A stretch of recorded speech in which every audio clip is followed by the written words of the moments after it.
স্বরাষ্ট্র উপদেষ্টা জাহাঙ্গীর আলম চৌধুরী বলেছেন, শান্তিরক্ষী মিশনে যোগ দেওয়ার পর থেকেই বাংলাদেশ পেশাদারিত্বের সাথে কাজ করে যাচ্ছে। বৃহস্পতিবার সকালে তেজগাঁওয়ের পুরাতন বিমানবন্দর মসজিদ কমপ্লেক্স এলাকায় আন্তর্জাতিক শান্তিরক্ষী দিবস উপলক্ষে পিস কিপার্স রান শেষে স্বরাষ্ট্র উপদেষ্টা এই কথা বলেন। এ সময় স্বরাষ্ট্র উপদেষ্টা জানান যে শান্তি মিশনে অংশ নেওয়ার পর থেকে দেশের ভাবমূর্তি বহির্বিশ্বে উজ্জ্বল হয়েছে।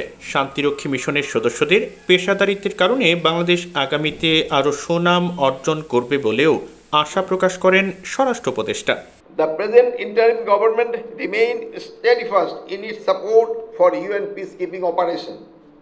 We will continue to provide highly skilled and well-equipped personnel to serve in mission around the globe. এ সময় স্বরাষ্ট্র উপদেষ্টা আরও বলেন, শান্তি মিশনে গিয়ে শুধু একটি দেশকে পুনর্গঠনই নয়, সাধারণ মানুষের জীবনমান উন্নয়নেও গুরুত্বপূর্ণ ভূমিকা রেখে চলেছে বাংলাদেশ শান্তি মিশনের সদস্যরা। We also reiterate our commitment to enhance the safety and security of our peacekeepers and promoting a culture of zero tolerance for any form of misconduct. এর আগে তেজগাঁও বিমানবন্দর থেকে রান করেন বিভিন্ন সময়ে শান্তি মিশনে অংশ নেয়া সদস্যরা।